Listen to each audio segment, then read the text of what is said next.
तो आपका धन का ब्लूप्रिंट कहाँ निर्धारित है? अब मिलियन डॉलर वाले सवाल का जवाब देने का समय है।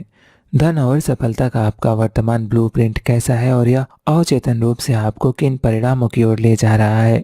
सफलता, द्वैमता या वित्तीय असफलता? ब्लूप्रिंट इन तीनों में से कहाँ निर्धारित है? आपकी प्रोग्रामिंग आर्थिक संघर्ष के लिए हुई है या आर्थिक संपन्नता के लिए? आप अपने धन के लिए कड़ी मेहनत कर रहे हैं या फिर आराम से काम कर रहे हैं? आपकी कंडीशनिंग नियमित अस्थायी आमदनी के लिए हुई है या अनियमित अस्थायी आमदनी के लिए? आप उतार चढ़ाव का सिलसिला जानते हैं।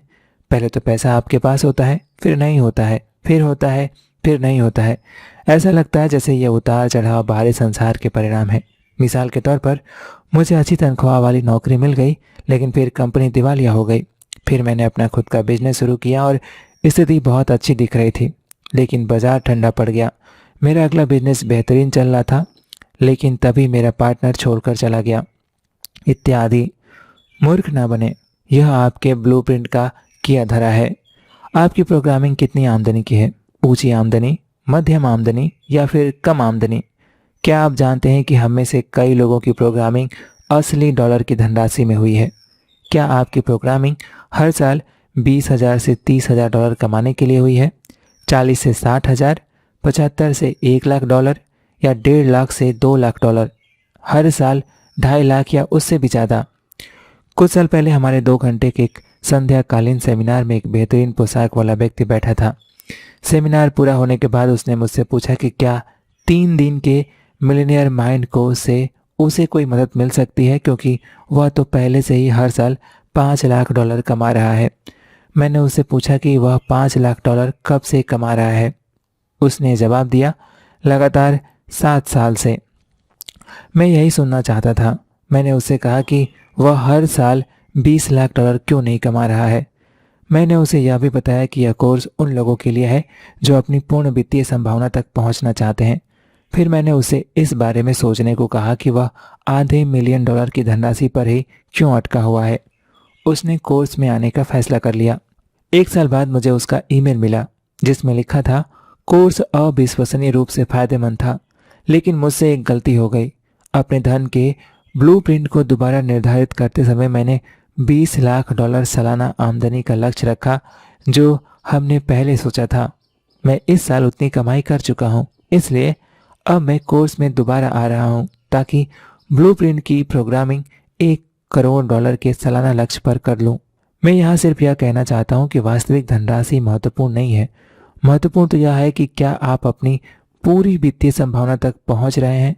मैं जानता हूँ कि आप में से कई लोग यह पूछ सकते हैं कि दुनिया में किसी को इतनी दौलत की क्या ज़रूरत है। पहली बात तो यह है कि यह सवाल आपकी दौलत के लिए बहुत सकारात्मक नहीं है और इससे साफ पता चलता है कि आपको धन का अपना ब्लूप्रिंट बदल लेना चाहिए।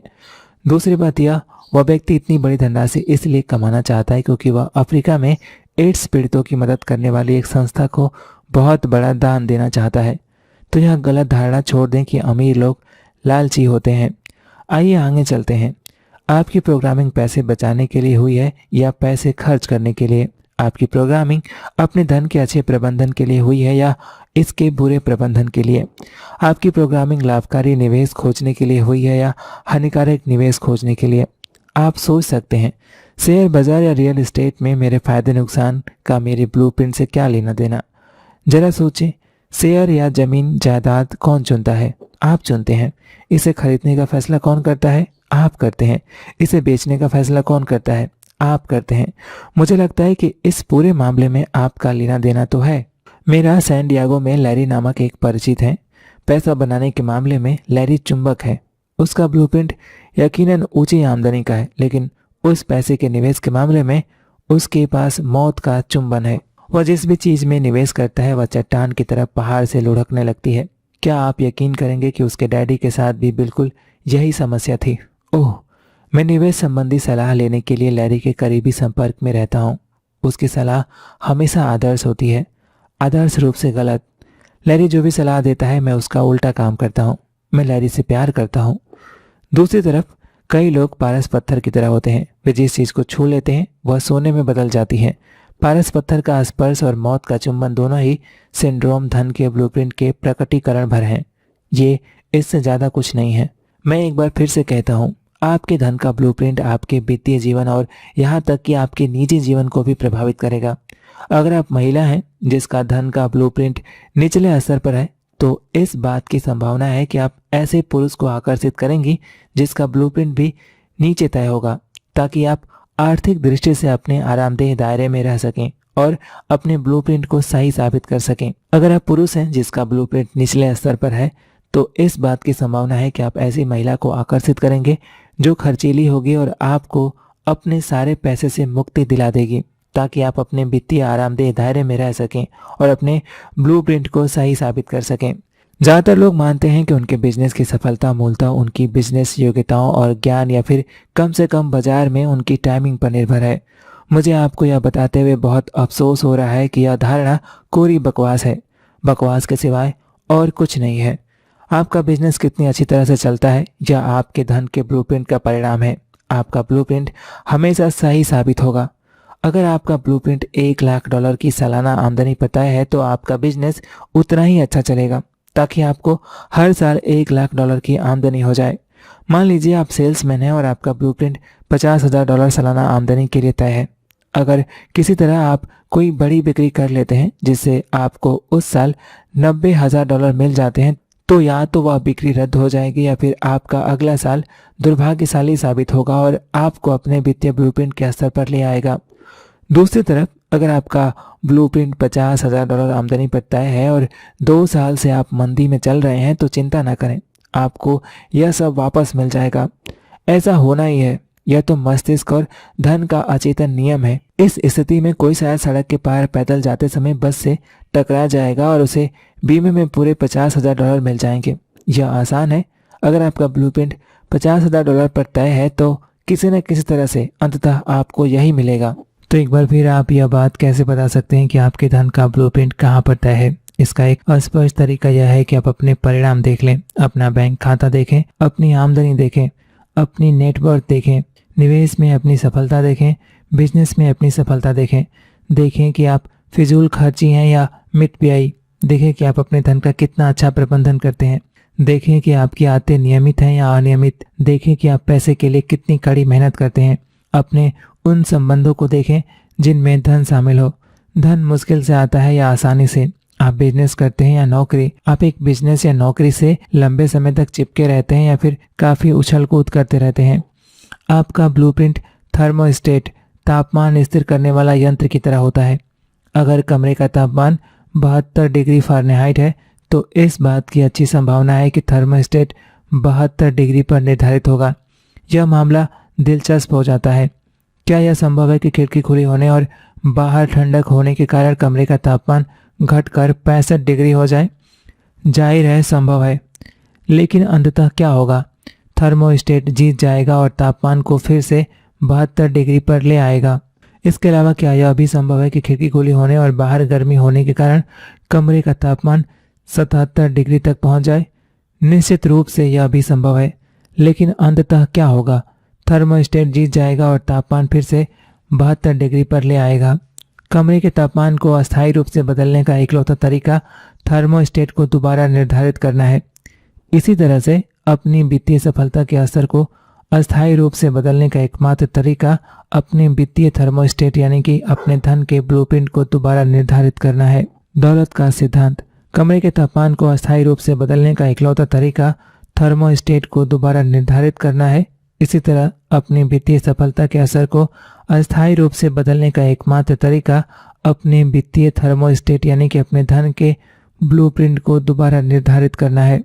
आप इसके अलावा जो चाहे आजमा कर देख लें। आप चाहें तो बिजनेस, मार्केटिंग, सेल्स, सौदेबाजी और प्रबंधन का ज्ञान बढ़ा लें। आप चाहें तो रियल एस्टेट या शेयर बाजार के विशेषज्ञ बन जाएं। ये सभी जबरदस्त औजार हैं, लेकिन अगर अंदरूनी टूल बॉक्स बड़ी धनराशि उत्पन्न करने और कायम रखने लायक बड़ा और शक्तिशाली नहीं है, तो दुनिया के सारे औजार आपके लिए बेकार साबित होंगे।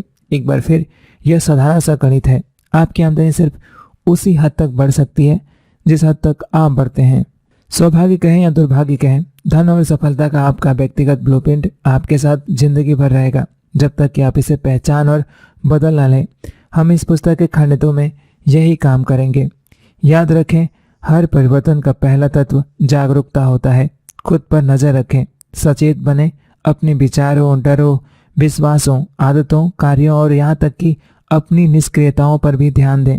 खुद को माइक्रोस्कोप के नीचे रखकर देखें, अपने बारे में पूरा अध्ययन करें। हम में से ज़्यादातर लोग यह मानते हैं कि हम अपनी ज़िंदगी चुनाव के आधार पर जीते हैं। आमतौर पर ऐसा नहीं होता। भले ही हम सचमुच ज्ञानी हों, लेकिन हम हर दिन सिर्फ कुछ ही चुनाव करते हैं, यानी कि तब हम वर्तमान पल के प्रति जागरूक होते हैं।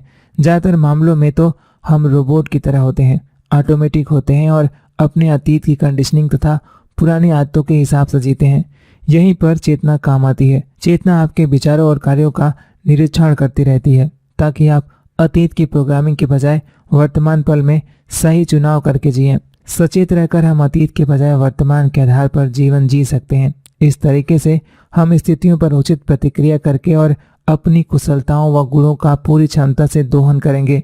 तब हम घटनाओं पर अनुचित प्रतिक्रिया नहीं करेंगे और अतीत के डरों तथा असुरक्षाओं से सम्मिलित नहीं होंगे। जब आप चेतन हो जाते हैं तो आप अपनी प्रोग्रामिंग को देखकर उसका विश्लेषण कर सकते हैं। आप देख सकते हैं कि यह सिर्फ अतीत में मिली जानकारी है जिस पर आपने उस वक्त यकीन कर लिया था, जब आप इतने छोटे थे कि उसका मतलब नहीं जानते थे। आप देख सकते हैं कि यह कंडीशनिंग आपका वर्तमान स्वरूप नहीं है, बल्कि आपकी पुरानी सीख है। आप देख सकते हैं कि आप रिकॉर्डिंग नहीं बल्कि रिकॉर्डर हैं। आप गिलास की सामग्री नहीं बल्कि गिलास हैं। आप सॉफ्टवेयर नहीं बल्कि हार्डवेयर हैं। हाँ, अनुवांशिकता आपकी भूमिका निभा सकती है और हाँ, आध्यात्मिक पहलू भी काम कर सकते हैं, लेकिन ज़्यादातर मामलों में दूसरे लोगों की धारणाएं और उनसे मिली जानकारी आपको आकार देती हैं। जैसा मैंने पहले सुझाव दिया है, जरूरी नहीं है कि ये धारणाएं सच हैं या झूठ, सही हैं या गलत। उनकी प्राथमिकताएं चाहे जो हों, मूल रूप से वे ऐसे विचार हैं जो पीढ़ी दर पीढ़ी आप तक पहुंचाए गए हैं। ये जानने के बाद आप चेतन रूप से हर ऐसी धारणा को त्यागने का चुनाव कर सकते हैं जो आपकी दौलत के प्रति सकारात्मक न हो। उसकी जगह पर आप कोई सकारात्मक धारणा अपना सकते हैं। अपने कोर्स में हम सिखाते हैं कि कोई विचार आपके दिमाग में बिना किराए के नहीं रहता है। आपके मन में आने वाला हर विचार या तो निवेश होगा या खर्च। यह या तो आपको खुशी और सफलता की ओर ले जाएगा या फिर इनसे दूर ले जाएगा। यह आपको या तो सशक्त बनाएगा या फिर अशक्त बनाएगा। इसलिए यह बहुत जरूरी है कि आप अपने विचार और धारणाएं समझदारी से चुनें। यह अच्छी तरह से समझ लें कि आपके विचार और धारणाएं आपकी वास्तविक पहचान नहीं है। यह भी जरूरी नहीं है कि वे आपका भला करते हैं। हालांकि वे आपको कीमती लग सकते हैं, लेकिन उनका उससे ज़्यादा महत्व और अर्थ नहीं है जो आप उन्हें देते हैं। किसी चीज़ का कोई अर्थ नहीं है सिवाय उस अर्थ के जो आप उसे देते हैं। याद रखें, इस पुस्तक के शुरू में मैंने आपको यह सुझाव दिया था कि आप मेरे कहे एक भी शब्द पर भरोसा ना करें। देखिए, अगर आप सचमुच अपने जीवन को आसमान में ले जाना चाहते हैं तो आप अपने खुद के एक शब्द पर भी भरोसा ना करें, और अगर आप तत्काल ज्ञान चाहते हैं तो अपने सोचे एक भी विचार पर भरोसा ना करें। बहरहाल, अगर आप ज़्यादातर लोगों की तरह हैं तो निश्चित रूप से आपकी कुछ धारणाएं होंगी। इनमें से ऐसी धारणाओं को अपनाएं जो आपको फायदा पहुंचाएं, यानी अमीर धारणाएं। याद रखें, विचार भावनाओं की ओर ले जाते हैं जो कार्यों की ओर ले जाती हैं और कार्य परिणामों की ओर ले जाते हैं। आप अमीर लोगों की तरह सोचने और काम करने का चुनाव कर सकते हैं और इस तरह अमीर लोगों जैसे ही परिणाम उत्पन्न कर सकते हैं। सवाल यह है, अमीर लोग किस तरह सोचते हैं और काम करते हैं। इस पुस्तक के खंड 2 में हम आपको ठीक यही बताने वाले हैं। अगर आप अपने वित्तीय जीवन को हमेशा के लिए बदलना चाहते हैं तो आगे पढ़ते रहें। घोषणा, दिल पर हाथ रखकर कहें, मैं अपने विचारों की निगरानी करता हूँ और सिर्फ उन्हीं को जगह देता हूँ जिनसे मुझे शक्ति मिलती है। अपना सिर छूकर कहें, मेरे पास मिलियनेयर मस्तिष्क है।